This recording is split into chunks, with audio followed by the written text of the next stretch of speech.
the consciousness of the medium is moving further and further away to allow more and more of spirit to come forward to speak through, where they talk about, the afterlife, and they will draw upon saying that there's things that we won't be able to understand. It's like if I handed a cell phone to a dog, have an open-minded skepticism. When I'm receiving that, am I taking the information that's there and then quickly using my filter to then add something to it, create a story, a concept around it? If I'm somebody that is coming with a lot of fear, a lot of religious understanding that I live my life through, there's demons, there's hell. If I'm taking a stimulus and I'm filtering it through that, that's what I'm going to say it is. So you have to learn how to stay neutral. Skinwalker Ranch is one example, but also too, churches and places that people pray, and you'll feel that within the space there, apparitions of spirits, and they'll say it's haunted, there's ghosts and all these things. Somebody that's sensitive is actually tuning into that time period and seeing an imprint that happened there because it was so strong of all of the energies of the people that created that, versus a spirit consciousness coming to communicate with information to show that they're there and interacting with you.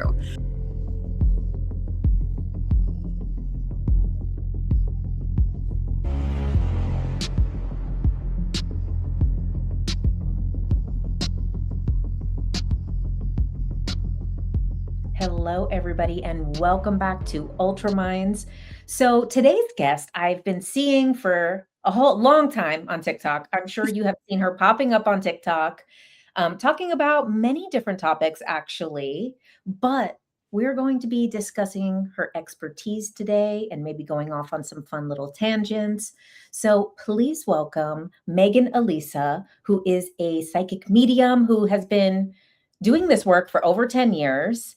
And you also have a psychic school. A friend of mine has gone to your school, and I want to talk about that experience as well, because that was a very interesting experience, because as she was practicing because I was one of the people she practiced on, and it was so like not giving her any hints, but what was coming through was so cool. So we'll talk about that when we get to it. So, because kind of the language of interpretation. Yes. People are receiving psychic messages. Mm-hmm. That definitely changes how things are said, for sure, if you're aware of the fact that that plays a role. But thank you for having me on. First of all, I'm really excited to get to chat with you because I love mediumship. I love spirit. I love the concept of consciousness and what that means for us. And I really view mediumship as, yes, like an important element to know our loved ones and our animals and those who die, that they don't really die, that they keep living on just in a different form, a different plane of existence. But that also too, that what that should show us is that the way we live our lives and what we can take from their experiences is really important to us now. And like just making sure that we're really living in a way that is best that we can do, and not run away from our life, like I feel like a lot of people tend to do. I love that. So I want to start talking a little bit about the afterlife. So I did the training at Monroe Institute, and in some of the higher focus levels, you go to, it's not really a level of the afterlife, but it's like a level of human belief systems. And so when I was there, I saw everyone just was having the afterlife that they believed that they were going to have. So like people who believed that there was kind of nothing, like kind of were experiencing that. They could choose not to at any point, but they were choosing to have that experience. And then people who believed in like a Christian heaven were having like a Christian heaven experience. People who believed in, more like my beliefs is more kind of like the book Journey of Souls would probably be like the easiest interpretation of that. People were having that experience. Robert Monroe talked about this, where he said there was people who believed that they had ascended and this was their last life ever. Were in a certain place all together thinking that they were done. So like whatever people want to believe, the same way we experience life here, but just a lot more extreme because it's non-physical, they fully experience their beliefs. So is that at all confirmed or right or wrong in your work? So you're saying that people that were still on this plane were meditating and kind of going to a space where that's what their perception was, essentially. Mhm. Okay, yeah. So what I've experienced from those that pass, they basically will talk about like either if they were not religious or they really were religious, or they'll bring those kind of things up. They'll say like, I didn't believe in this, or whatever that was, and a lot of times they'll correct it in some way. So basically, what I'll say around religion is that there's a thread of truth in all of it, right? If you look at the text and you look at the things that are there, the parts that actually matter are to do with how you live your life, loving people, understanding that they are you and you are them, essentially, and that there is life beyond here. And those basic things are also the hardest things sometimes. But those threads of truth through all of those kinds of scriptures, we'll just say, are what actually matters. The other parts are a lot more human interpretation. And that's usually where things tend to go wrong on that end. Okay. So, in regards to like how they experience their afterlife, I believe that there's definitely things here that we will want to shape in a human construct that we will not fully understand from their side of life. There's definitely things that are similar. But from what I understand is that just like it is here, but a little bit different, our thought is instantaneous over there as far as like how energy is connected and what actually comes of that. Here it can feel a little slower because we have to work through what we consider physical reality. And so it's a little bit different, but like there's more colors over there, things are more vibrant. A lot of times people that say actually have actual death experiences, meaning their heart has stopped. So it's within the parameters of actual death, not just a near death experience, which is a little bit more open ended. You don't actually have to die to say you have a near death experience. Okay. But the people that come back will often say, like, it feels way more real over there compared to here. This feels like a 2D reality in some way compared to being there. That's our real reality. This is almost like, it's funny because we tend to think of the people that die as they're dead.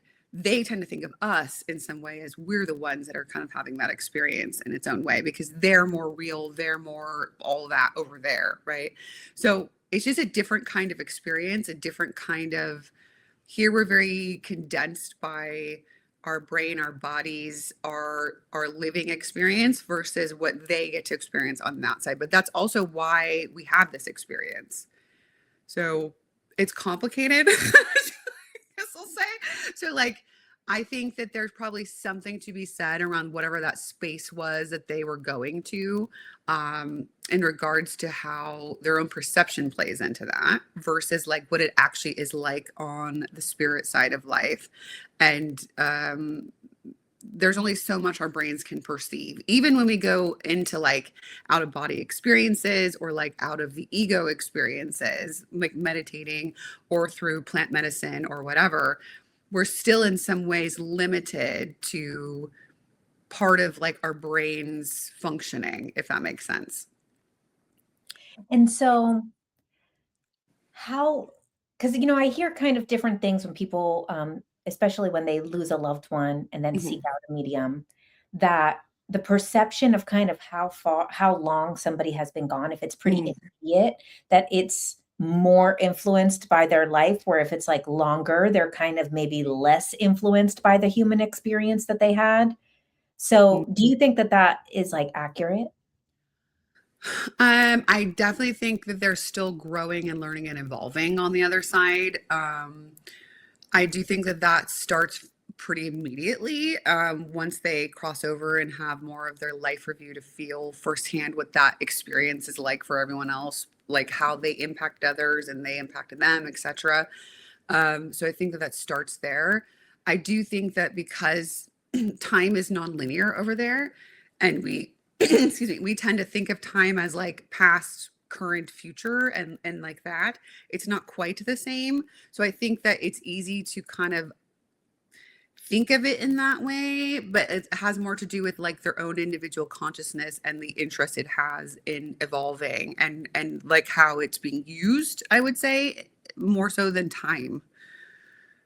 So it's Mhm. it's really, again, like there's a sense that they talk about, like, almost when they come close to us, bringing back a mask of their personality of who they were on earth to show that it's them, right? To like bring through evidence of their life. And they'll oftentimes acknowledge things like the things that they did that may have harmed you, right? They maybe come through with an apology or talking about the important parts of life or connection to you and memories and all this kind of stuff, right? So they'll utilize that to kind of show where they were slash where they now understand. Because a lot, like sometimes people, like let's say they did physical harm to you, like they were abusive or emotionally harmful to you in some way. You, a lot of people don't expect to necessarily have them acknowledge it and bring through apology, right? Because they think they're still stuck in who they were on in life, but they're not. That was who their ego was and their choice from that perspective of what they did, you know, and that may be because of their own trauma or a brain issue or who knows why, you know what I mean? There's a bazillion different reasons why things play out how they do, but they're able to acknowledge it from a place of understanding of like, I understand how this hurts you now, right? Like I can apologize for that and take accountability for that on their side, where not everyone, first of all, I want to say, if that is the case, if that happens, we can learn how to do that while we're still living. So I feel like that's one of the lessons that they bring through too, is that yes, some people have to get to the point of actually leaving their body to have that perspective and understanding, but we don't have to do that. We can actually do work here on ourselves to get to the point of being able to have acknowledgement and apology and own up to the things that we do and not remain victim to things of instead learning is really, really important. I love that. Yeah. So do you get messages from people about like this kind of life review process? Like Um, what they obviously what they've learned is coming from it, but do they talk yeah. about like an actual life review? So in my experiences through doing mediumship, they don't talk about that specifically overall. And the reason why is because I tend to stick to information that can be validated, because I think it's important for discernment for what I'm experiencing, right? So sometimes they may bring up certain things that may sound like it couldn't be validated, but in some way it would be able to validate it because it was a question that that person had of them that I don't know that they're trying to talk about, that they're aware of. But in general, they tend to just stick to things that are things that can be understood and useful for either like helping to heal or just to show that it's them, and that kind of thing. I tend to kind of like, because of the scope of work I do, that's usually where I tend to go with it. Um, so I tend to lean more on the experiences of those that they've collected through work of Dr. Sam Parnia and other people that are studying consciousness, to show a body of work of like the overall experiences of those people that have had actual death experiences, what they talk about in regards to that. So that's interesting. Like, and obviously, you know, are not going to be any other person except for yourself, but Mhm. you have students. So you do have a lot of other reference points of things. So, you know, the information is coming to you in a way that can be proven and evidence based because that's what you're seeking. Let's Mhm. say like another medium, that's not really like in their frame of reference of what they're looking to do for Mhm. it. So would like spirit bring in different types of evidence or different types of information to another person who's really not leaning towards that? Like basically does the receiver of it receive different information based on that consciousness knowing what you're looking for? See, that's the tricky part, because even if they did, how do we show that that's true and not from the imagination of the human being, right? So that's why the discernment piece of being able to perceive things is important. Now, let's say somebody was really good at moving into altered states, into the trance states, okay, entrancement. and a guide or a loved one in spirit be able to come through like that and be able to talk about more to do with the afterlife and things like that, which have happened, right? I can draw upon many a pioneer of mediumship that have been studied by this SPR, which is, the science, or like the psychical research, which is done by scientists in the UK, that have started since spiritualism started in the late 1800s, to kind of like check on, is this bullshit, basically. Like, that's really because there was a lot of mediums all of a sudden just popping up. There was a lot of charlatans, there was a lot of fraud, and then there was also real mediumship happening. So there's a lot of mediums that have been studied in trance states, or in the normal mental mediumship state as well, and physical mediums also, to show that there is scrutiny with the way that they are studying these people. But the evidence piece is really important, right? But so if there's times where there is trance mediumship coming through, which is like a deeper level of blending with spirit, okay, meaning the consciousness of the medium itself is moving further and further away to allow more and more of spirit to come forward to speak through, which essentially means there's less interference of the brain of the medium involved, which should mean that more information potentially, and more accurate information, should be able to come through. So there's been lots of books and things written where they talk about, the afterlife, and the continuation of consciousness, and sort of like what that is like and things like that. And again, they will draw upon saying that there's things that we won't be able to understand. It's like if I handed a cell phone to a dog, like there's no like, do you know what I mean? Like there's going to be things like that. It doesn't make sense to us. So that's something to also be understood with it. So it's like, on one hand, yes, could there be something that comes through that's like not necessarily able to be shown, like provable right now? Yes, but at the same time, the spirit world is incredibly intelligent. And so they typically will bring through things that somehow can be validated. So even if that's like beyond the mind of the medium, let's say they brought through like a lot of scientific facts and the medium has no idea about any of that kind of sciences, right? Like, let's say they're able to bring through things that don't make any sense to them, but they're able to actually show that and have that be validated somehow, even if it takes years from now to validate it through the sciences. At some point it would be, right? So like they know that it's not useful necessarily to use their energy and their awareness to come through to give information that isn't useful to us. Does that make sense? Or just show that they're real, right? That's their point, is they're trying to help us and to show that they're real. So that's why it's kind of like a yes and a no when it comes down to it, right? And that's also why I would say for people, like, have an open-minded skepticism, right? Because anyone can say anything. And like we need to be able to question things, and to be understanding that, again, spirit is intelligent to show things, to show that it is actually them. Does that make sense? Absolutely. So one of the things, and goes beyond mediumship, it goes to channeling, psychic work, all the ways of getting information. You know, I think one thing that sometimes I feel like gets lost, especially because there's so much online and such like short clips and things like that, Mhm, mhm. is, sometimes I'm like, oh, so and so said this, and so and so said this, and this is and Yeah, a lot of people are solely getting their information from outside of themselves. So then they start running into kind of like losing what is true, what is not, because they're receiving right. information from so many different sources.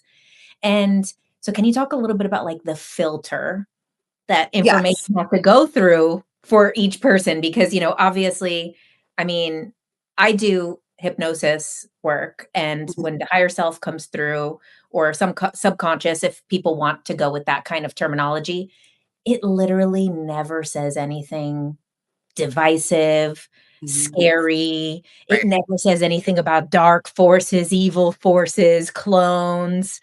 Like, Yeah. nothing has ever come through in any way, even afterlife stuff. It's never like, "It's a trap, don't go into the light." Right. Never, there's never been anything scary. So then, obviously, when I see a lot of people talk about all of these horrible, scary, demonic things coming through, Mhm. I'm like, "Well, that's clearly going through a filter," because I have had so many people's higher self speak. Why would not one of them ever mention anything super horrible and scary?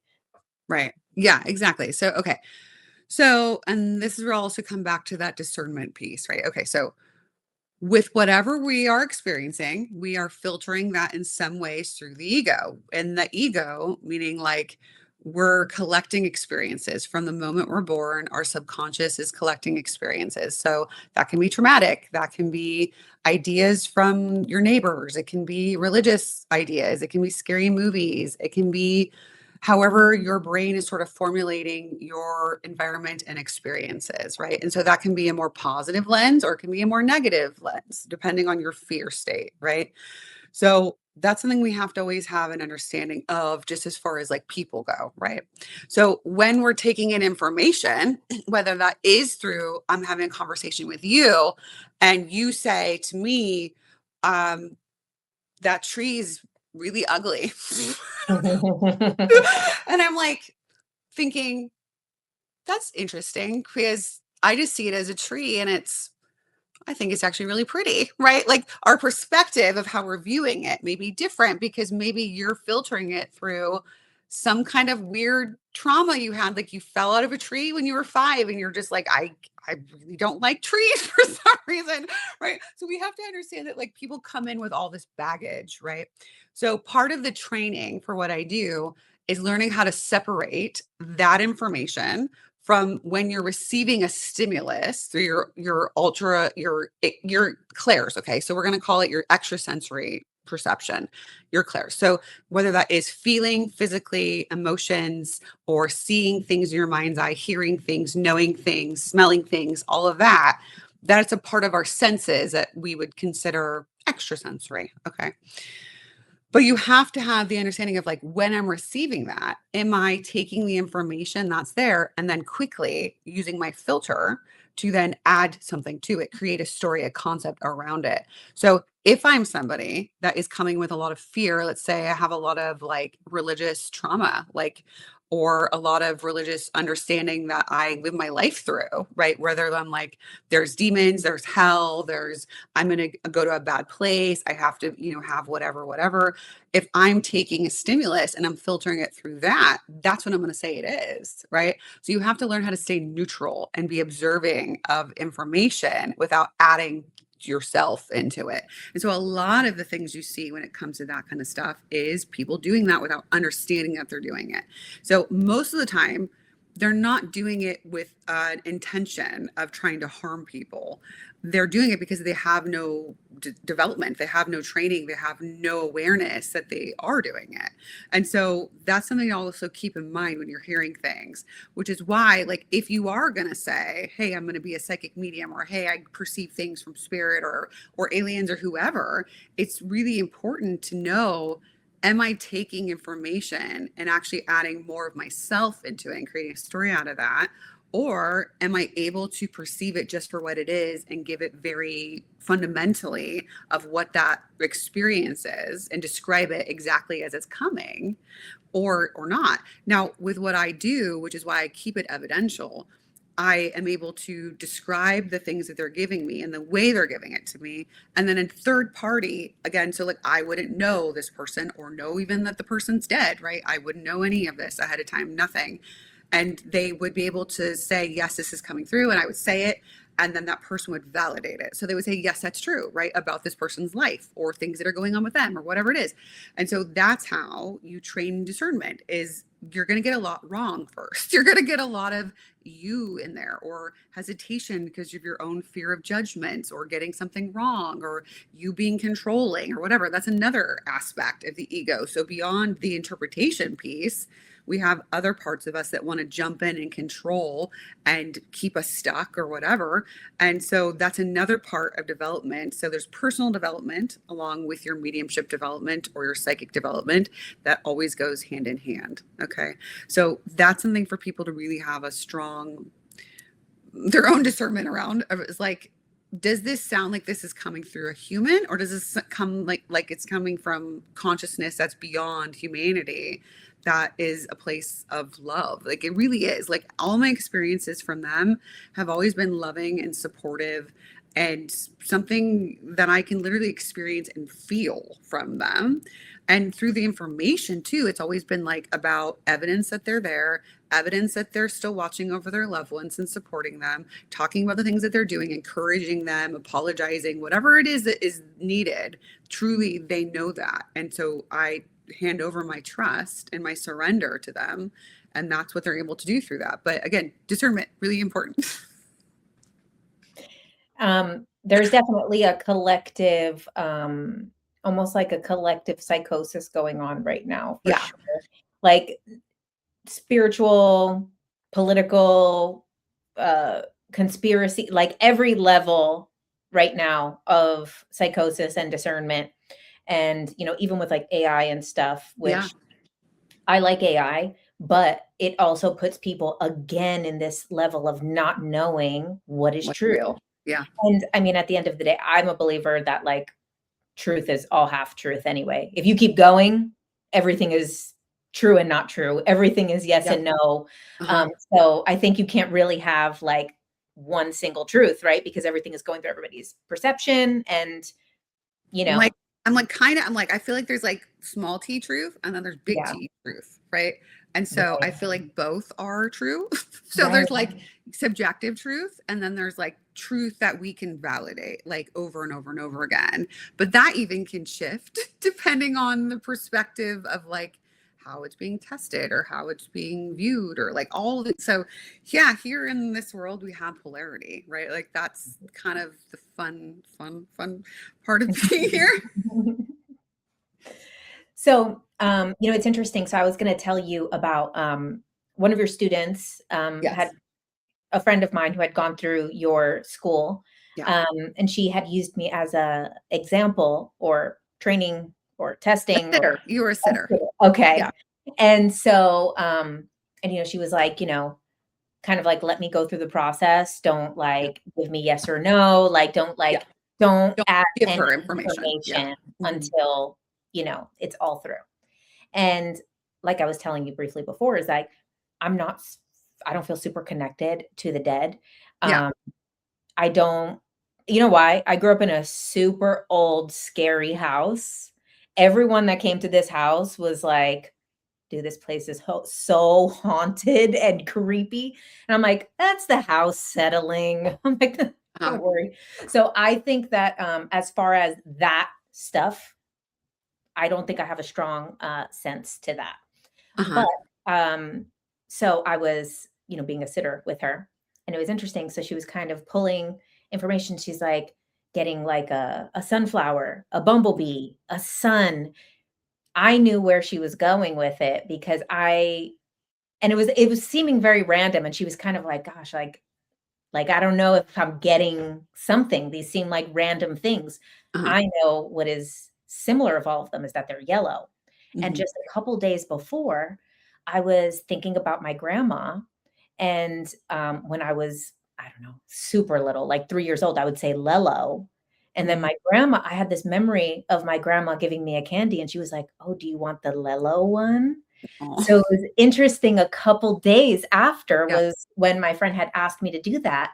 And she's naming a bunch of yellow things and just keeps Yeah. going. And she's like, she's struggling to find the through line between them because how would she know that this is so I want to ask you about like kind of these like memories a lot of times from when I hear of other people having experiences with mediums, and then Mhm. that one for me was like there'll be like a memory or a dream or some type of remembrance of Mhm. something a couple days prior, and then Mhm. that's the thing that is the like maybe someone looks at a photo of them and then they Yeah. reference that photo. So like I know that's obviously because it's outside of time, but what do you think about, like, those types of things happening where it's like this memory will pop up after all these years? Yeah, so it's because they know that this is about to happen, right? They Mhm. know you're about to have a reading. So either they draw that to you or they're aware that that comes. There's something about them talking about it purposefully because they know that that just happened, right? So that's just them saying, like, hey, I know, right? Like, I'm there with you, I know. So, as far as it's funny because, like, I know who you're referring to when you're talking about the student, um, and like what I would say is the teacher, if I was seeing her do that, I would be like, what do you actually feel in the moment? Because sometimes information will come through, you'll see images like that. And what you're actually supposed to say is you'll feel it. Like, so you may get all these random things, right? Like sun, flower, all these things. And what you're actually missing is the feeling of, say, yellow. Like, so there's a part of that, like, so it doesn't matter, but ultimately, because you understood it, right? Right. But like that'd be like my thing, as I'm always like trying to help the students go a little further, right? And It was their the warmth ability. of yellow too, right? Like it was showing Yeah. things that are like bright, sunny, warm aspects of yellow Yeah. versus like, I mean, you could have picked many things that are Right. not super warm versions of yellow. Right. Yeah. Yeah.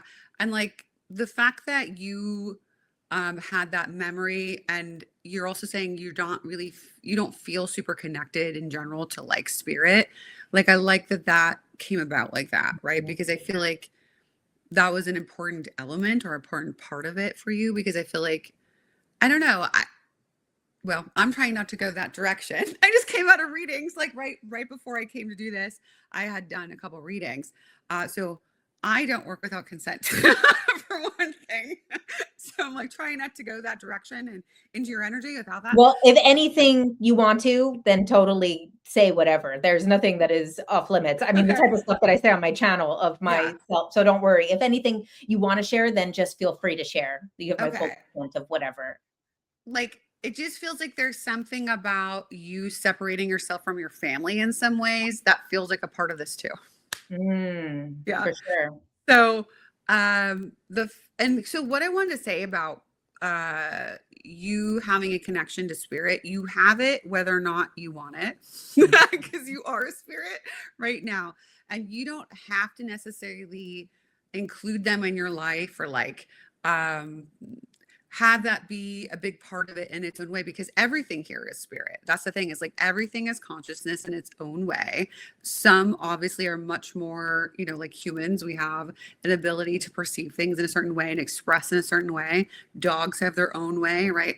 And flowers have their own way. And so everything is an element of that. So what I was going to say is that you feel connected to other life, other beings, but all is consciousness and all comes from the same place, and it doesn't actually matter. There's just, everyone essentially is, you're either on this plane of existence or you're on a different one. And it doesn't actually matter, right? So we're all in different planes of existence having different experiences, and so they're all just their own unique experiences, and that's why we come to do it, right? Is to have that from our own perspective of like you as Jenn right now, right? Me as Megan right now, or how we identify while we're kind of learning how to, I would say, remember or like uncover what's there that's actually truth about us, that's more authentic compared to what we believe is real. So I feel like it's all there within us and we have access to it. It's a matter of like, what do you feel drawn to and what do you notice? Because our perspective is very narrow in certain ways. And I feel like for you, should you want to perceive more around the spirit world and expand that direction, you could. So, yeah. I resonate with that because when I was at Monroe Institute, um, as I would like start going into the altered state, which obviously they Mhm, assist with the sounds and the whole mhm, experience, mhm, so it's very easy to. I was having these like people, like random people. These were not like people who were like wise medicine woman. It was like some random woman on her porch, a random person mhm, in Disney World, and they were just very, very regular people. And I had asked one of the facilitators, I'm like, is it like my mind making these people up? But then also like they feel like real people, but I don't know them. And they said that they have a program there called Lifelines, which is after you go through the regular training, mhm, it's a training that then connects with not specific people who have passed. It's kind of people who come in, and it's almost like that place is like kind of little bit becomes like a beacon for kind of people peering in. And mhm, a lot of the other people who were more sensitive to those energies um, were kind of having a bit of ghost experience type of stuff there. mhm, And I think, that place is so kind of lit up because there's so many people going there and going into altered states all the time that mhm. I think I would feel like it's kind of like a beacon of like energies and possibly people popping through. But that was kind of the first time that I had ever experienced something like that. And I still don't know if those were real people or if Mhm. it was like kind of my mind forming people because they were just kind of popping in. And I'm like, wait, that's like Yeah. distracting. I'm trying to like do an out of body experience here. Who are Yeah. these people? So it's a possibility that it could have been both. And but Mhm, I also would say it's a possibility it could have been more psychic awareness too. So like the difference between psychic awareness and mediumship awareness. Psychic awareness is being aware of the energies on this plane of existence, right? So like person, place, or thing, right? Sometimes when we're moving into the altered states, like kind of like right before you're about to fall asleep, right? Some people will experience like random faces or just random things, people that they're not necessarily connected to in spirit, and sometimes we're sort of getting like psychic chatter that we're aware of, right? Because everything is connected here. And so we can tap into like psychic energies in ways that we're not always aware of, especially when we're not in a place of like thinking and active and doing, but we're just open, like in those altered states, especially, right? So, but also, too, there is a point of when you're first starting to connect that way where your psyche will start to just like throw random crap at you because it's going like, what's happening? As it's trying to learn to settle because it's mhm. not used to that. It's used to doing, being active and trying to get involved, all the time because that's what it thinks it's supposed to do. So it has to be retrained. So it could be both, right? And what I'd also tell you, and just like I tell my students, is that we learn to have experiences and not build them up into one important thing. We learn how to just take them for what they are, have the experience, and see over time if that may mean something, right? Like, again, spirit will oftentimes be able to repeat things if it's something that's from them. If it's something that's real and true in some way, they'll be able to bring that to you in a specific way. So if there's something more there for you in some way where you may explore more of the altered states, like you do in your own way, I know you do, but like there may be more to sort of explore that direction. But like it's kind of like hold things lightly when it comes to experience. Right, and that's where I'm at with really everything right now too, is kind of allowing things to not know. To be in a state of not knowing Yeah. is, where I'm really enjoying being. I've been there for a while, really ever since I did ayahuasca. I came out of that experience like, "Oh, okay, I'm okay not knowing Uh-huh. anything." But now, I'm able to kind of get that into clear words, to put it into my short form, and so, like, that's why I'm sharing it all right now about, like, kind of things that have shifted for me belief-wise. Mhm. Um, and, my beliefs were very coming from books and I mean, mostly books, but, like, that type of other people's body of work. And then, over the last several years after kind of spewing all that information out, there was, like, a lot of space because all the information of my research was out. And then with that space, then I was kind of in, "Oh, okay, so where's the information coming from with me?" Which is a lot of, like, is any of it real? Is everything just Yeah. archetypes? Is everything just these blueprints of reality that we float into and everyone is just a story and everything is a story? I like that. I love where you're at right now because I think it's always good to be humble. I think it's always good to be like, I don't know. Like I still am like, yeah, I have certain information that I've collected over many, many experiences that I feel like I can point to as the bigger T truth in certain ways, right? But still too, like I'm still developing, I'm still growing, I'm still expanding. Like I'm always open to whatever needs to come through in the way that needs to show me something, right? So I love that you have been able to be like, I used to believe this, I used to say this, but now from my own experiences, I feel differently. Like I love when you're talking about how how when people first start to like awaken right into this work and into this kind of stuff, they think I have to share this with everybody. Like I have everyone needs to change and they need to do this and do that. And I know you're just talking about that on TikTok. And I love that you're kind of like, now, wait, I think actually everyone's allowed to have their own experience. And if they're meant to, they will find their way to that kind of thing more than I have to do it. Right. Mhm. So these things, from what I've found, is that everything we need is already here. Again, like either within us or outside of us in some way. And it's what we learn to notice through our own self work of uncovering and our own consciousness that will draw us to that in the right timing for it. So not everyone is going to get through their life and do the kind of work that we're trying to do, which is like, kind of shoveling out the shit from ourselves and like learning about ourselves and growing. Not everyone's here for that experience. Some people are not going to get there this lifetime, and that's okay, right? And so that's something Spirit has taught me, is that while I can take this information and I can share it for who needs to hear it, right? Those people will find me.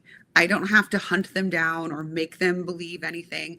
I never, ever feel a sense of I have to force this upon someone, or like if they question me that that's an issue, that's completely fine. Like if someone's like, this is all bullshit, I'm like, okay, that's fine if you believe that. Like that's totally fine with me because it doesn't threaten me in any way. I don't care.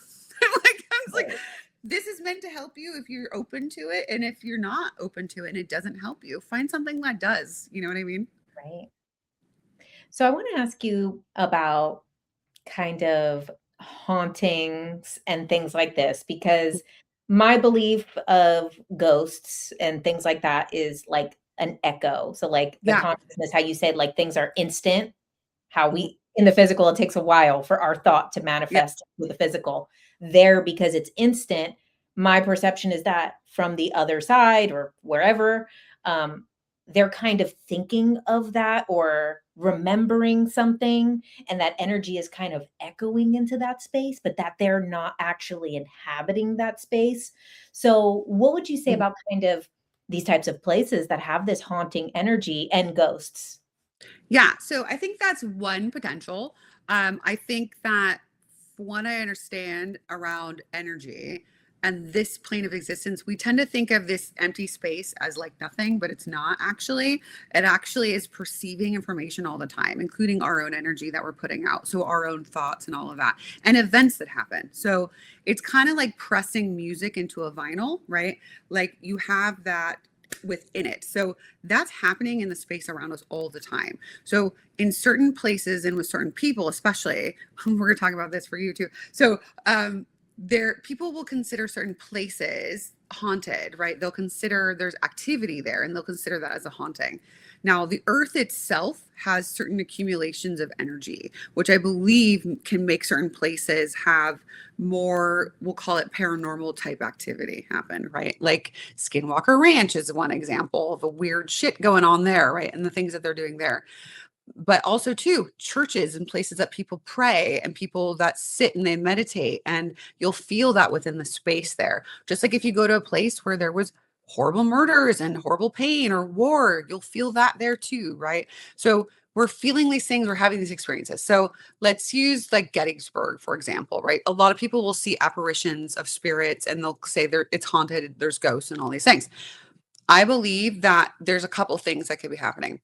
One, somebody that's sensitive is actually tuning into that time period and seeing an imprint that happened there because it was so strong of all of the energies of the people that created that, that they're perceiving that, right? Versus a spirit consciousness coming to communicate with information to show that they're there and interacting with you. So those are two different things that I think people misunderstand. So I can go anywhere and I can tune in to a spirit, right? If you have loved ones connected to you, right?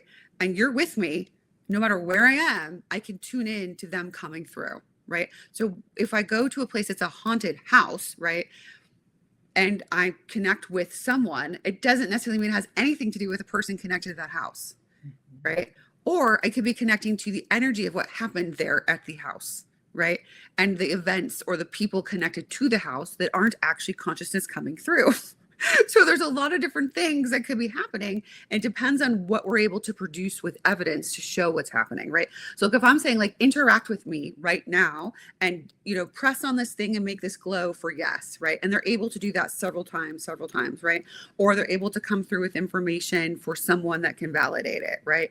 And talk about current events and things that are happening. Then I would say there's a consciousness interacting with me. It doesn't mean they're stuck there, and it doesn't mean anything other than they can come through at any point at any time. And because I'm there with an intention of connecting, they will show up. Okay. So that's something people need to understand. Two, is that when it comes to haunted houses, a lot of times it's actually the people in the house that are more open, that are drawing the experiences happening within the house, the phenomena, than the house itself. So when you were talking about this, I feel more so it had to do with you more than the house itself. And the fact that it was a creepy house, people then again create a story. This house is haunted because they're feeling energies, they're feeling some sort of sense of that, but they don't know what it is. And so their brain goes, I've seen haunted movies, ghost movies, horror movies, and that's what this is. Right. So like it's a lot of misunderstanding in general, right? That I think that is creating these ideas. And I think it's still fun. Like I said, like I would totally go and do paranormal investigations. I've done it, but like I've never walked away with like anything other than the same things that I already know, is that spirit can come and connect at any point for anyone. And they can interact with us if the right conditions and energies are present. So, but there's no spirit stuck, and there's no like, there's never a time where like I'm worried about a spirit not being able to cross over, like that I need to help them in some way. I don't know where this exactly came from. Like I'm sure this came from some place and it's just been perpetuated. But why we think that us as ego self us somehow has power and control to make a spirit cross, that they're stuck here somehow, I don't understand. I don't know if you can hear. Sometimes I get tapping in my room when I'm talking about spirit, or like kind of influenced by them in some way. But they were just like, so, yeah. like it's funny how we limit spirit with our minds. We really do.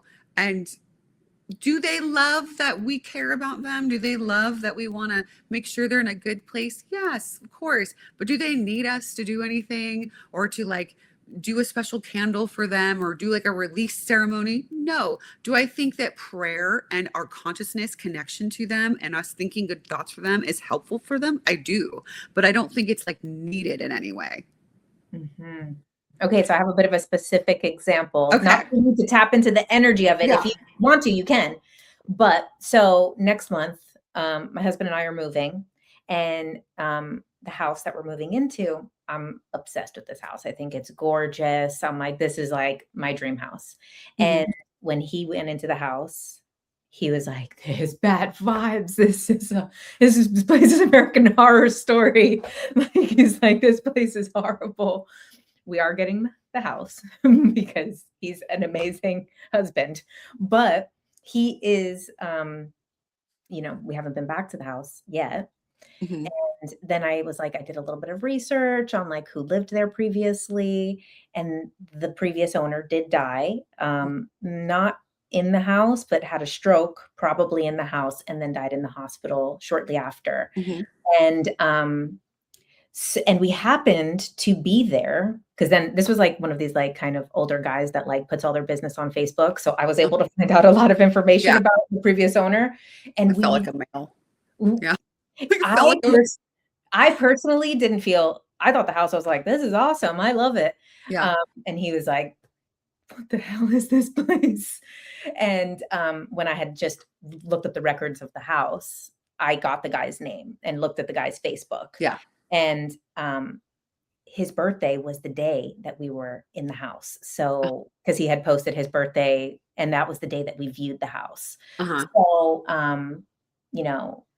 I would like my husband to feel comfortable with the energy of the house. And he doesn't really believe in hauntings in that way. He believes in the echo energy and kind of imprints too. But how do you kind of like clear that imprint energy? Yeah. So for one, I just feel like a sense of needing to reassure you, like, and your husband, that you don't have anything to worry about. That I feel like it's a beautiful home. It feels like there's a rich history. It feels like I actually feel a sense of like happiness from that person, like that would be happy that you would be there. Honestly, like I feel like a sense of I feel like your husband's just like, I don't know, like I feel like there's apprehension around the whole thing of moving more than anything. Like I feel like it's more that. And I feel like he's unsettled with the fact that he's in a new place. Like that for him, he's very creature of habit. Okay. So like there's a sense of like him having to acclimate and create his own space there. And also you need to bring in love, right? So like it's not that there's a lack of love in that house, but when you take a space and create for your own self, if you sit and feel love and feel peace, you will create that in your space, right? So like you also are imbuing the space with whatever you are doing, right? So if you come to a house and you start fighting a whole bunch, there's a whole bunch of stuff happening, you're going to feel bad vibes there. Like it's not going to feel good. It's going to feel uncomfortable, right?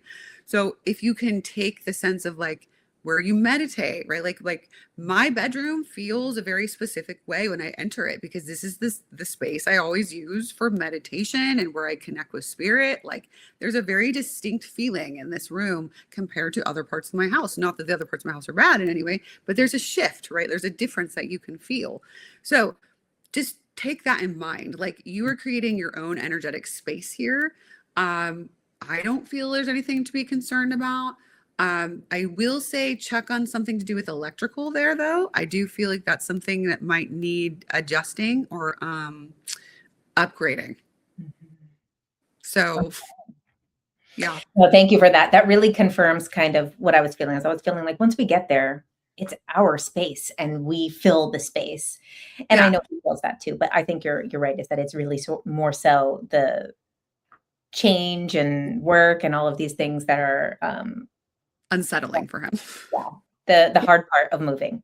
Yeah. And I feel a little bit of like heart pain for him of leaving. Like there's something about he's leaving people and things that he loves. And I feel like that's also something that he's like mourning or like having to grieve in his own way. I feel like, does he do CrossFit by any chance? He is definitely works out every single day. It's Okay. not exactly CrossFit, but it's sort of live-ish like that. And he has people he knows, like, okay.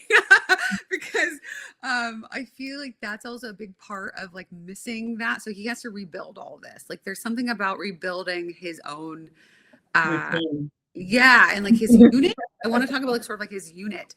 And that's something that I feel is gonna need to be focused on. You're gonna be fine. Like it's well, it's interesting to say unit because he's in the military. So. Okay. So it's like something about literally because I could feel like guys around me. Like there's a sense of like having to leave comfortability, like and having to do that elsewhere. And I just don't love it. Like I don't like he doesn't love it. So, but he's willing to, and I do feel like he's willing to do it for you. Like that's what it feels like. And then Hawaii's coming somehow. That's his past. He was stationed. Okay. There we go. Yeah. So, and I feel him wanting to go back too. So there's something about, I think that will come up for you guys too in the next couple years. I feel you're going to go back to visit. Yeah. Anyway, sorry. I'm just like. No, I love it. No, I wasn't going to ask any personal questions because I usually don't, but I'm like, if it comes through. Yeah, and like I was literally just doing readings, so I was like already thinking, I'm like, I don't know. You're an open vessel. Yeah, I mean, I think it's important. Like, I don't walk around open, right? Like, if I'm somewhere, I'm like, you know what I mean? Because I don't want to be doing that. And plus, again, ethical consent really, really important for what I do. For all the people that claim to do this, really important. So, but it's important to learn like what are the things that move me that direction versus just me normal person. So I wanted to ask you about kind of sometimes people, at least this is my perception, kind of seem to have almost like a spontaneous type of mediumship coming on. So I have a friend who's really not like, wasn't super into this stuff. And she was like, like, I need to tell you something really weird happened to me. She's like in yoga class. And all of a sudden there was a person that was like a Korean dad was feeling like it was her dad. And she was having this memory. And she was like, I think I'm going crazy. And then she was like in another thing. She was like, at work and she was kind of in flow state, things are going. And then she was like, oh my God. And then I felt like I had a dance school and she's like, I feel like I'm going crazy. And I was like, it almost seems like you're kind of having like random, like maybe mediumship or something coming on. So does that happen to people? And is like, how does somebody kind of turn that off if it just starts happening? Yeah. So it can. So Some people have more of a sensitivity from birth, right? And then may have a period where they don't have that sensitivity, and then it comes back. That's kind of like me so much. But like some people have a traumatic thing happen, or someone dies, or something happens that opens them up to that in some way.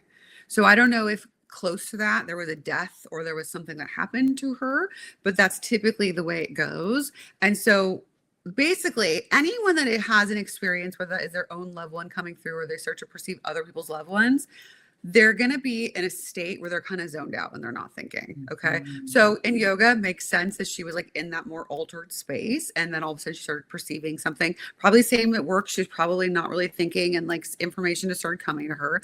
So I actually have a feel like this is a little bit of a hot take, but I feel like everyone in the world would benefit from having mediumship development to an extent, because I think for one, it would show them the truth of the reality of the spirit is real, and learn how to turn that on and off. So basically how we turn it off is when I go into my normal thinking, doing mind, and I'm more physically aware, that is not going to be on so much because it narrows my focus, right?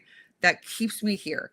When I start to zone out, I'm moving into an altered state. So altered states they're a dimmer switch, right? We can go all the way into unconsciousness, right? When we're sleeping, or go into like trance states where there's levels that are less deep to deeper, right? Or you're going into like what you do, right? Where you're helping people walk into those states to perceive things.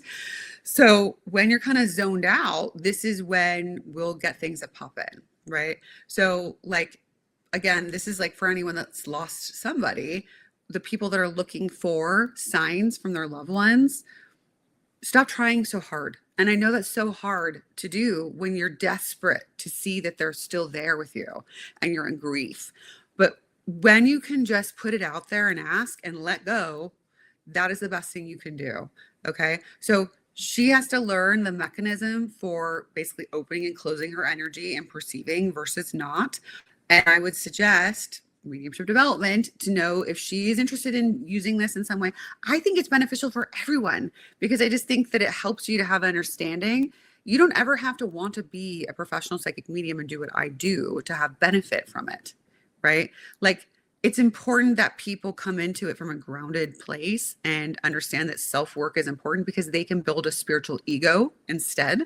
They can start to learn just a little bit and then be like, I'm charging and I'm going to go out and start working with grieving people without having a real clear understanding of what the hell they're doing or the harm they can cause and the responsibility that comes with it.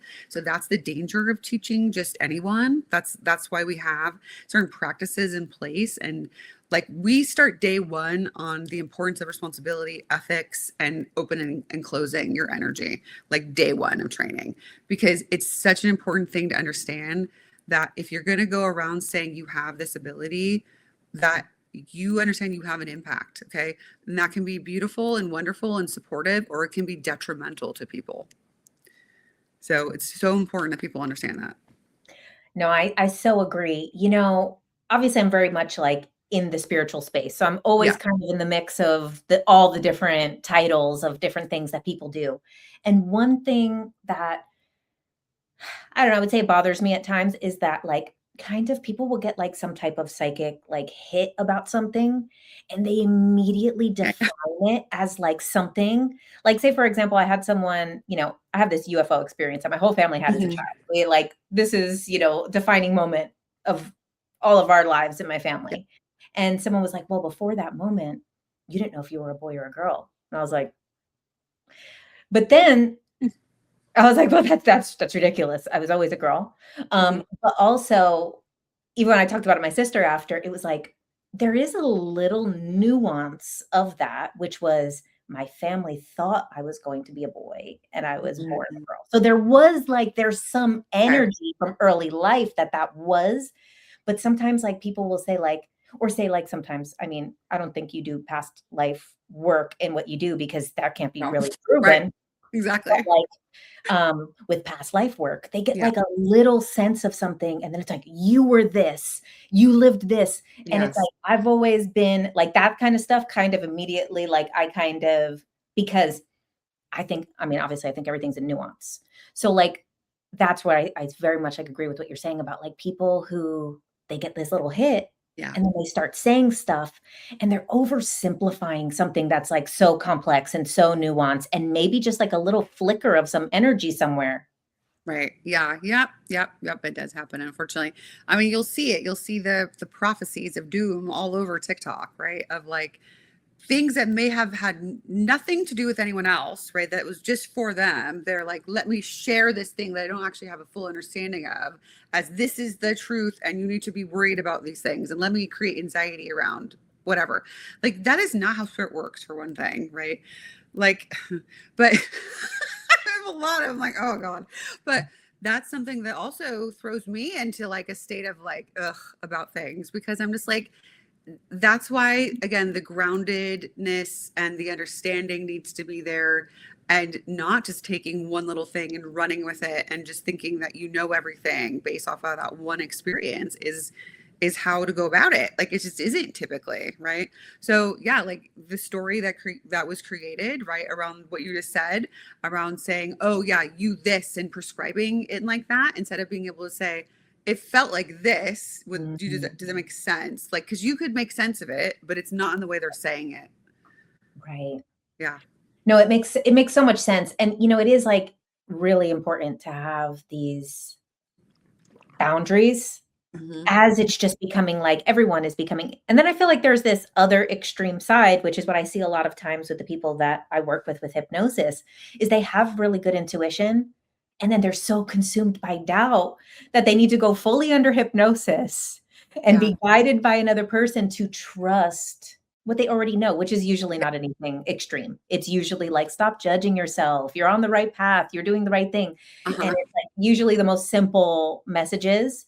But it's like, so you kind of have these people that are like, I always tell them, I'm like, any like person that you're seeing online that is like saying these things, I'm like, you're just as talented and gifted as them at this. They just are way too confident and you're consumed by doubt. That is the difference between you guys. Hmm. Yeah, no, that's definitely also like a part of development, is like working with trust and having to learn to do that, because a lot of people do come in. Like I came in with being told everything I was experiencing was a coincidence, and to basically just like underplay everything. But I knew what I knew. Like I knew that it was real. I mean, I had literal like evidence to show that it was. So a lot of people come in with a sense of not trusting themselves because they're taught not to, right? So these are like the human aspects of like, a lot of us come from trauma. A lot of us come from places where we learned that we should place our everything onto someone else, right? Like our trust, and not learn to listen to our own inner voice, right? So that's something we have to unlearn. And so even psychic readings a lot of times can be like that. It's like they know the information, but they're looking for validation. They're looking for someone else to say, yes, this is right. And sometimes that's what's needed, right? Like sometimes, like what you do to facilitate that, or what I do to facilitate that, helps them to grow in confidence and trust in themselves, right? So I think that sometimes we need those little chunks of things to show us that. But then again, I'm going to come back to the discernment piece, because then if you're too overly like trusting in certain things, you don't know how to differentiate your own mind versus like something that comes to you, which is, spirit is subtle, whether that is like intuition, spirit coming in with some information from your guides or your higher self or a loved one. It's subtle. It's not going to come in with fear, anxiety, a feeling of like anything where, like, okay, for example, let me say this. When COVID hit, I was in Target, and this was before the pandemic part happened, before everyone was like having to stay home and all the stuff. It was like the very, very, very beginning. I was at Target, and literally I heard in my head, get toilet paper. And I was like, it was very subtle, but it was like, get toilet paper. And I was like, I don't need toilet paper. Why do I feel like I need to get toilet paper? Like, I don't need toilet paper. I'm not buying toilet paper. So I totally ignored it, right? This like very subtle thing that came to me, and I didn't. And then for months, I couldn't fucking buy it. I was stuck So about toilet yeah. paper. So like they try, like they'll give you little things, right? And it's up to you like how you interpret that, whether you listen to it and you trust it because it's subtle, or you dismiss it, right? And they're never like mad, right? They're never like, oh my God, you have to do this right now, blah, blah. They're like, here's information, it's neutral, right? And then you decide, what do I do with it? So do I wish I would have listened to it? Yes. Have I learned from that moment that when I have these things that come to me in this way, I should just trust it, even if it makes no sense to my mind, and my mind's trying to be like, that doesn't make any sense, blah, blah, blah, which is what we tend to do. I just listen to it. Okay. So like that's typically what ends up happening for most people is their brain gets involved and then it like interprets it in certain ways, or it's like, that doesn't make sense. Da, da, da, da. Like I'm sure you've been driving at some point or gone somewhere and been like, I feel like I should go this way today, which is not my normal. And you're like, you either listen to it or you don't, right? You end up getting stuck in some terrible traffic because you didn't listen to it, or you went and then something great happened, right? Like something, but it's subtle. It's a sense of like, I have to do this right now, but like I could ignore it if I want to. Okay, so I think the last thing I want to ask you about before we talk about your school and your offerings is pets. So I know you also mentioned that pets come through a lot. They do. Yeah, they do come through. I work with animals that are living as well, and those that are in spirit side. But yeah, they come through. I would say the difference between animals and people and the way they feel, I feel like they're very similar, but they're like less complicated. So the feelings are less complicated overall to be what they bring through. But they could talk about like their life experiences. They could talk about things that they know of now happening. Like I've had a lot of animals come through and say, you know, that you just got a new puppy and like, or like, you know, like there was a connection somehow to them, or like the circumstances of their passing and like what they would do with their human and what they observed and like where their remains are, like what, like all of these kinds of things, right? So they can come through with a lot of information just like humans do. I had to discover that, like, so when I did my development, we didn't have the schools that we have. So Oak Ridge Institute is the school that we have now. And then Michael Mayo was my original mediumship teacher, and we founded this school together. We teach together. We do all the like the main courses together. And I didn't have this. Like I explored these things. They came to me naturally, just like on their own. But we've been able to gather our experiences and help people have to not necessarily have to have the difficulties of exploring it on their own in a lot of different ways in the way that I did. So, but like, yeah, animals just kind of show up and I trust the experience to let that unfold. So they come with humans. Sometimes it's just them. It depends on the need of the person getting the reading. Sometimes, you know, the animals that pass were basically like the children for the person that's coming. And then the whole reading is just about the animals because that's what they're looking for. That's what they need. And spirit knows that. So I always learn to trust and follow spirit. That's what we teach. We learn how to feel energy and to know what the energy means when it's coming. And that is something I think is a missing nuance from a lot of other training or a lot of other understandings around mediumship. That was there in the present when all of this first started kind of coming up in spiritualism, is that people would just sit and be present for spirit and have the energy lead whatever was going to happen. And that's a missing part of what's happening now for a lot of people. No, I love that. And it's like, honestly, too, like pets are such a big part of our life. Yeah. I feel like it's so healing for people to be able to connect with their pet, even sometimes even more than people, like because your connection to the pet is like so intertwined, whereas, you know, people are more independent. Right before I got my puppy last month, my childhood dog was like, I felt like I was like, oh my God, like she is in my head like nonstop. And I was just like feeling, and it was like about like a week before I got my puppy now. And I haven't had my own dog since then. So I was like, wow, I feel like she's around before I'm getting my own puppy now. Yeah. Funny that example came to me. Right. To talk about in regards to, you know, what you experienced, because that's a real thing. And yeah, like our animals love us on a very pure level, and they're there for us and support us in a way that sometimes other people can't. And some of us really feel that strong connection to animals just in general because they are so pure and they are so loving and they're not complicated like people can be. Okay, so tell us about Oak Ridge and kind Yep. of, what is the process that people kind of go through? Who is it good for? Maybe Mhm. who is there people that maybe it isn't ideal for? Yeah. So it's called Oak Ridge Institute. It's all done online currently, though we're talking about doing an in-person workshop within this next year to have, a fun little in-person thing. But we start with mediumship foundations, and it's meant to be taken levels 1 through 3. So that's like the fundamental, like, starting point for anyone looking to basically see if this is a thing for you. Whether that is, again, you don't have to want to become a professional psychic medium. This is like learning about the self. Like, this is about learning how to connect to your own energy. This is about learning how to connect to your spirit guides and loved ones just in general, and to let the evidence show you what's what when it comes through. That is a very helpful, important thing. And we teach it in a way that is very instructive, in the sense of it's like built upon one thing next to the next like this. So it's important to say that, in the regards of, a lot of people can do this work, but they don't know how to teach it to other people. Okay. And so ours is broken down in a way that's understandable and can actually be experiential to people. I mean, we have people that come in that are very skeptical, very, normally in their brain very much, and have no awareness at all to start. And we're able to help them to start connecting. And so I really think, because we are spirit, we all have the potential to have this connection.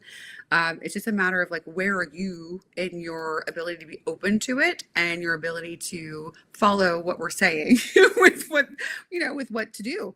That makes a difference. So I would say, if you are someone that's curious about learning how to feel energy, understand that you can connect with us, and to be able to take this into your life in a positive way, I think that that's for you. I think if you're coming into this to kind of build a spiritual ego, and to immediately start charging and to say that you're a medium, I would say maybe slow your roll a little bit. You know what I mean? Because this is years of training. So that's just the very first part. So then we have those 3 courses that are a matter of 7 weeks each, with a week in between off.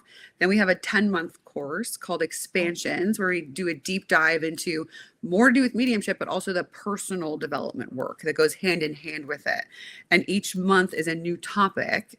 And so we explore that on both ends. And it's a really great transformative course. I mean, every course has its own reason for why we have it. Okay. But that's the next part. Then another 10-month course is Advancing, where you get to actually work with the public to come in to do readings, because that's a different experience than working with other developing mediums. It just is. And we teach them how to do that, to go on the track toward working professionally at some point. So this is like a several year investment in understanding and growth and unfoldment. Okay. So that's something I want people to have an understanding of when they come into it. If they think they're going to do like a weekend workshop and become a medium, no, please don't. Please don't. I'm like just being real, because you're one of the people that end up doing harm unintentionally, but it happens because this work really does take a lot of time and understanding and nuance to let that happen as it's meant to for you. Everyone's on their own individual journey with it. And so that's something just to consider. Luckily, because of, I think, the kind of teachers that Michael and I are, and the way that we are very grounded and centered in what we do, most of the time there's never an issue as far as like the students that tend to come to us. The people that do have more of that in mind tend to kind of go their own way, early on, because we're not necessarily going to like feed that part of them, if that makes sense. I don't think that you're special because you do this work. I don't. I think you're special because you're a consciousness and you exist. I don't think you need to be special. Like, I don't think you need to act like I'm the very best medium that ever existed and blah, blah, blah. Like, when I see those kind of titles from people, I'm just kind of like, all right. I'm just like, we all have our own work that we do with spirit, right? We should focus on, how much can I surrender and get out of the way and trust and let them lead, to be able to get through all of the things that they're trying to do, right? That's the focus, not about, look at me, look, I'm so great. Like, that's never the focus of what we do and what we teach. So I think that luckily, we've been helping to develop some beautiful, wonderful mediums, and to help to put that into the world where it's more constructive and helpful and supportive to the work itself and to those they work with. And so I'm really, really proud of our school and our students and all the work they put into it. And we deeply love them and are very proud of them as well.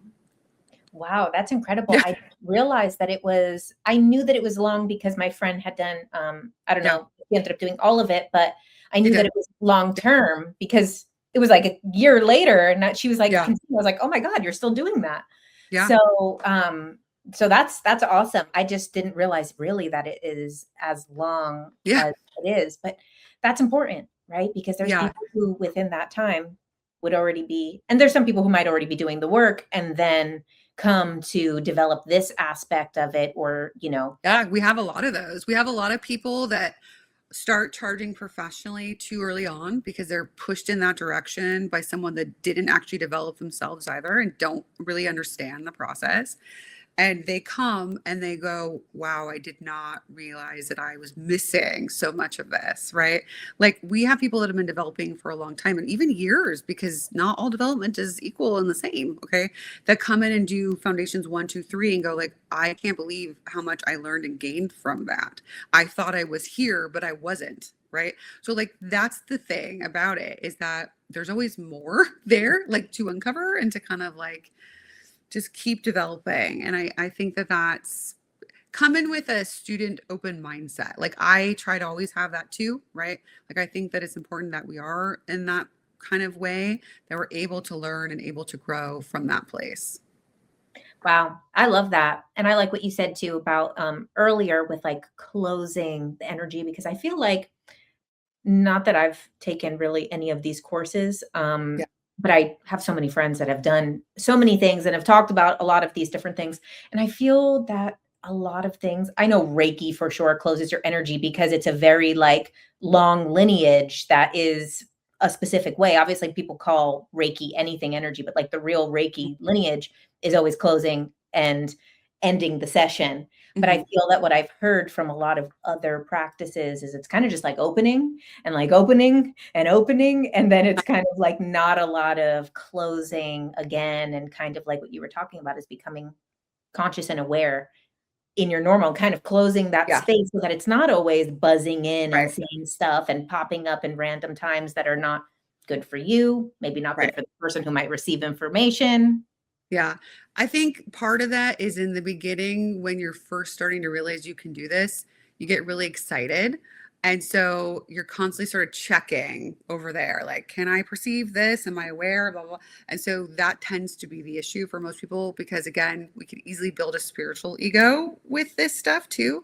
And so once that kind of calms down a little bit, usually they hopefully can start to realize like I don't need to be consistently checking in on that. That's actually not good for me. We call that leaky mediumship, like a leaky faucet, where you're kind of draining your own energy to use that in like random ways that are not always helpful, right? Like there's a lot of reasons why we don't just walk up to someone and randomly start giving them information, right? Like one, we don't know that person, right? We don't know the person. Like if you have a friendship of someone and there's been like already a talk of like what you do, they're totally fine if you were to come to them and say something and there's that kind of established thing. That's one thing, okay? Even still, you want to be cautious about that, very cautious about that. But we don't know where that person is. So they could be in deep, deep grief. They could be suicidal.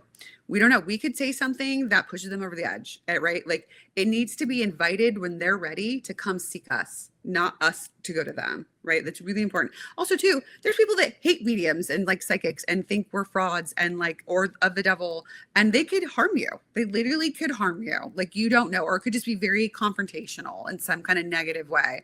Like, keep your shit to yourself. Like when it's asked for, when someone comes to you, right? That's one thing.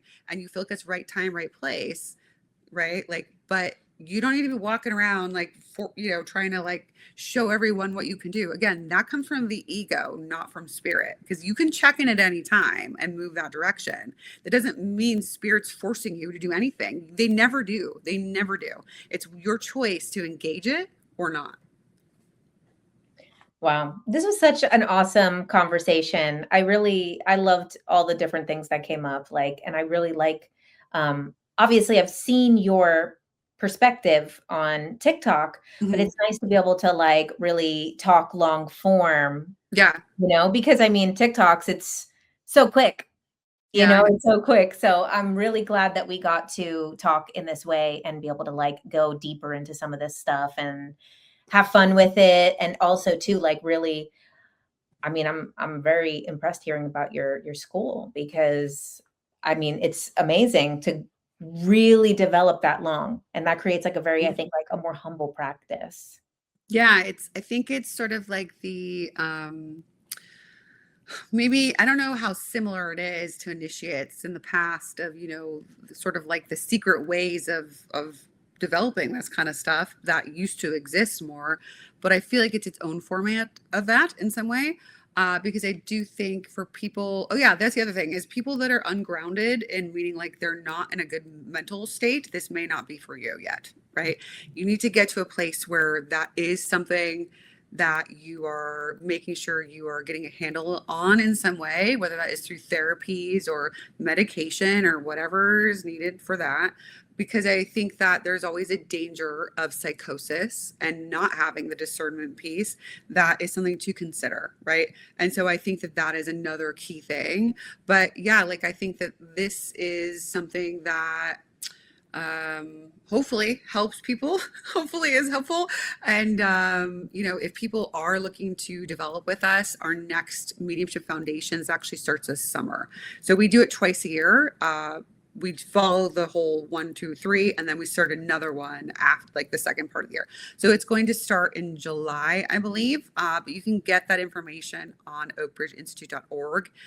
There's a wait list. So it's just not open for registration quite yet, but it should be. So like if you put your email in, you'll get an email basically saying like when it's open. So we also have like payment plans. We also help if someone is having financial issues, we try to help also to like ease that a little bit for certain people. So we do really try to make it feasible and keep it in an area where I think that most people can afford it. Like we try, like we really, like there's people out there that are charging like a lot, and you know what, to each their own. If you want to pay that, totally fine. But yeah, we just try to keep it reachable to people because I do think it's something that should you feel like I was, where I didn't understand what the hell I was experiencing and I didn't have anyone to help me. And when spirit led me into developing, like everything made sense in my life finally. Like I was kind of like, thank God.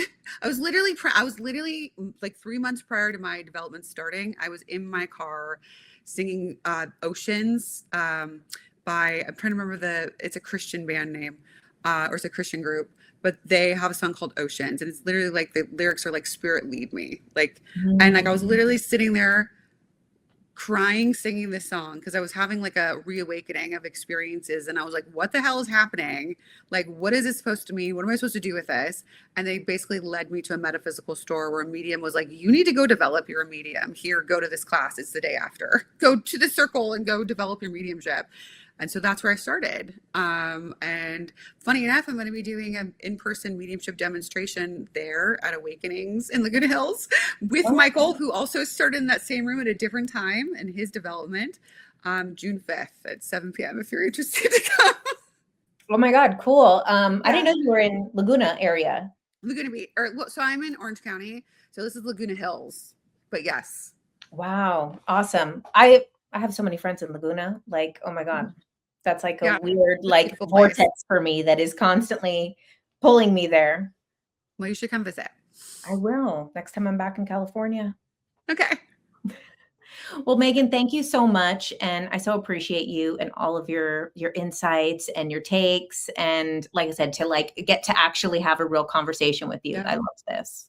Yeah, thank you. It was really nice to talk with you and to like I've been looking forward to this conversation. Like I said, I'm like really excited to see where you're at right now and like your own journey with developing your own stuff with things. Like it's exciting to like see someone hold something so tightly and then be able to let it go and be able to be open to more. So good work on that. Like, love that. Would love to do it another time if you ever want to chat again, and good luck on your move as well. Oh, thank you. Wow. You made it to the end of the episode. Congratulations. That tells me something about you, that you enjoy long form content. So I think you might enjoy this YouTube channel. You might want to like, subscribe, because that's what we do around here. On Ultraminds podcast, we do long form conversation with some of the leading minds in spirituality, consciousness, astrology, and more. But every Tuesday night, what we do is a Tuesday night live where I do a solo long form conversation, interacting with the comments, answering questions. And overall, what we're doing here on this page is deconstructing a lot of spiritual bypassing type of values and exploring consciousness through a new lens